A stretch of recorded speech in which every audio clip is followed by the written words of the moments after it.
Welcome back, guys. IronSquid Grand Final as we now move on into game number 2 between DRG and Nestea. And the map is going to be on Ohana.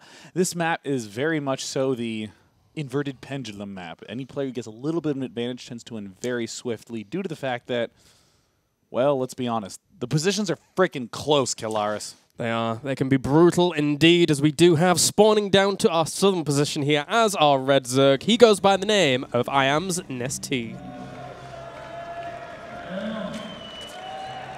And up in the top left, the gentleman who is currently leading this series 1-0, getting ready to do a little 9-pool action yet again. It is MVP DRG. And we'll see what he wants to do here with that early pool. Probably put on some early aggression, Oh, but no Nestea. way! No! Oh, dear. Wow. You know, it's kind of funny that earlier on you were talking about how so many people say things like, oh, Zerg vs. Zerg, it's all just Ling Baneling wars. But it went from being just Ling Baneling wars to just mid-game Roach and Fester emphasis, and now it is Ling Baneling into Roach and Fester. It is testing every single skill set. This is like it's like one of those IB exams or the AP Zerg vs. Zerg. It's true, man. It's really difficult. Well, I mean, you were right in the sense that a lot of people just ended up skipping entirely Ling Baneling wars, and then from that point on, it looks like, well, actually Nestea there going along, checking if his opponent's expansion was there, realizing it isn't. Now, so check out this bit of badassery. Nestea is building no Lings. This is a fast double queen build.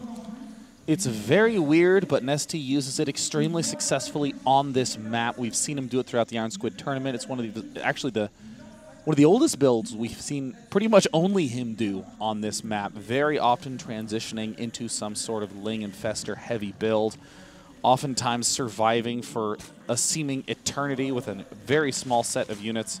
There's queen number 2 popping out, and with this early pool build, Nestea has a tremendously, check out that drone count. Nestea going to get ready to do the poking. He's at 13 to 11, and already will be getting that lead in the injects. Yeah, doing himself all right here. DRG poking around, realizing he won't be able to get too much done here. But, you know, as you said, it's something that leads on very nicely from that drone scout, just to see if he could do any damage. You can't do the damage. Oh, not make any Zerglings. Then I'll just keep going with the droning, going with the queen production, and then eventually take his expansion as well. Meanwhile, DRG already taking his expansion, has been spotted by Nestea. Nestea, for now, well, he'll probably just play an economic game whilst we have DRG still dancing around with his Lings, but Nestea knows that he's in the lead in terms of, you know, a little bit of a production because of how many Lings were committed to early on. Yeah, Nestea has 2 distinct advantages. The first one is that he has the extra early queen, so not only does he have a little bit more defensive capability, which is so important on this map due to surprises, but he also has the earlier Ling speed. So Nestea has set himself up nicely for both defense and offense, not with ultra-swift Zergling attacks, but with the kind of a little bit later Zergling attacks, the 7, the 8-minute Zergling swings. Yet to see any sort of spawning pool research from Nestea, though. Yep, I'm getting a ton of gas there. There we go. There's that speed now on the way here for him, as we do have DRG, meanwhile, back up to the top left here. Grabbing himself a spine crawler, getting everything set up and good to go to defend his natural. Always very, very important, just in case his opponent in the form of Nestea wants to actually show tendencies for going over for a lot of aggression. And the thing is, Nestea against Scala on this exact same map showed a lot of tendencies of, I would say, higher drone aggression in terms of having around 25 to 30 drones and then going for either a lot of Lings with Roaches to push and try and do some damage. But Scala's defense was very, very strong from that point on, and Nestea really lost a lot of advantages through losing a lot of units very needlessly. So DRG knows his opponent in terms of this map, in terms of styles, and he's just taking good precautions. I will say what Nestea's doing is really hard to time against, because if one player in the world does it, it's tough to get the practice, Killaris. I mean, everything I'm saying is completely intuitive. You have to feel it out in DRG's position. He's getting himself up this earlier than necessary spine crawler. Look, none of the timings from Nestea align with that, so DRG, again, not preparing for those attacks specifically, trying to wing it. Look at this. We even see the Roach Warren for DRG before his layer's down. I guarantee you DRG is not desperately trying to do some sort of really late, terrible two-base Roach all-in. He's doing this because he's just unsure and he needs that extra defense. Yeah, and for now we do have 35 workers to 37 in the favor of DRG. He's still droning up profusely, adding on his layer as well with that Roach Warren just to keep cranking out that tech. Nestea, meanwhile, though, 4 gas guys is already here. Actually, 3 gas guys is even, my apologies. But still, could easily go up if he wanted to. But he has a lot of options. He could actually get technically really, really aggressive. And 3 Overlords on the way makes me think maybe he will. Oh, gosh. Is Nestea really going to try to go for this? I mean, this is a weird and very, very, very risky timing attack. No way.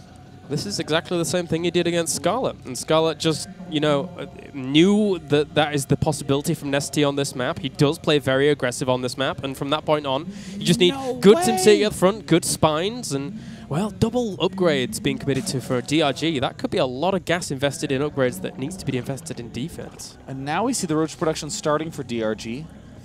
Nothing yet out of Nestea in terms of movement in the middle, except for those Zerglings. And here he's moving down with the Roaches. God, I can't imagine this going anything but terribly for Nestea. But keep in mind, he does have the 3 geysers down. He's banking up gas. He will likely go for a layer in transition during the midst of all this, but he might just commit to the Massling, Baneling, plus Roach push. Gosh, I don't know about this attack, Kallars. This is so risky. It is very risky indeed, but the spine crawlers are not fully up just yet, and it's not creating a huge wall. He does have a very nice concave at the top of this ramp, though, to deal with it. And the Baneling is coming in at a staggered time with those Roaches, but they get good connections. All the Zerglings swarming on in. Is Nestea going to win with this timing push? Dongregu pulls back, needs absolutely perfect placement with those drones to fend things off. Back at the natural expansion, we see the spine crawlers slowly finishing up. 7 Roaches in production, but 24 Zerglings. 2 more Banes getting produced from Nestea. What an unusual opening, straight into an unusual timing push, and it has caught DRG with his pants down. Killing off a lot of what we're seeing here from DRG, killing off a lot of those extra reinforcing Roaches. All of the Queens have gone down as well. So many more Lings on the way. The crowd loves it. The crowd chanting Nestea. He's throwing everything he's got at Dongregu. The 1-1 upgrade's about to finish for Dongregu, and it doesn't even matter. GG, the series ties up 1-1. Scary stuff. Scary stuff. That is the power of Nestea's aggression on that map. It didn't stifle Scarlet, but it certainly stifled our friend in the form of DRG. You know, it's so easy to know all the ways that you can cut corners in all the matchups. To do the things that Terran do where they're going triple command center on 1 barracks with no bunker and then starting to tech. It's so greedy, as the community might say. But if you know your opponent, if you understand the trends that are going on, that ends up being an excellent play, a strong play, and a high percentage play. And Nestea just seems to have such a strong grasp on what his opponent will do in response to him. Just saying, oh yeah, well, I've already opened up with this weird queen build with delayed gas, so there's no attacks coming up. So then I'm not going to attack and then surprise you with a late attack that shouldn't work right when you're starting to build the units. It actually sounds like one of those mind game things that I was talking about at BWC. Yeah, it potentially does have that connotation. I think one of the things that could have helped DRG there would have been evolution chamber placement. Something like SimCity at the front of your base on a map like Ohana, and limiting how much room your opponent has to actually push up that ramp is really powerful in this matchup, especially on that map. So that could have helped out. But obviously, he was committing so much resources to that in the first place, and that it's hard to deal with it when your opponent's saving that much lava to really go for that aggression. Yeah, and all the gas timings, I think the cleverest thing that Nestea did was that he wanted 3 gas geysers, not too much gas, not the 4th gas, where you obviously need to save a lot of minerals for the push. So where do you place the 3 geysers? surely one in the main, but 2 of them at the natural. So that means that Dongre Goose saw 2 geysers going down quite early. Almost every player is actually going to go, oh yeah, you're going Mutalisks because you have to be getting a very early 4 geyser play because there's so few solid 3 geyser plays other than this all in. So a great metagame play by Nestea only works because that Overlord's always going to be at the backside. Yeah, it's a really, really good point, man. Yeah, well, our third map will be Cloud Kingdom here, as these guys go 1-to-1. Cloud Kingdom is one of those ZVZ maps that actually goes longer than almost any other ZVZ map. You see a lot of Roach Infested mid games for a long time, drag out, trying to deny the third for a long time, then people back off from that point, then trying to deny the fourth, and then people back off from that point. So we could see a long one here. I'm hoping for a crazy aggressive game. We've already seen huge attacks out of both of these players. Stay tuned because we come back. It's time to find out who will bring the series to a lead in his favor 2-1.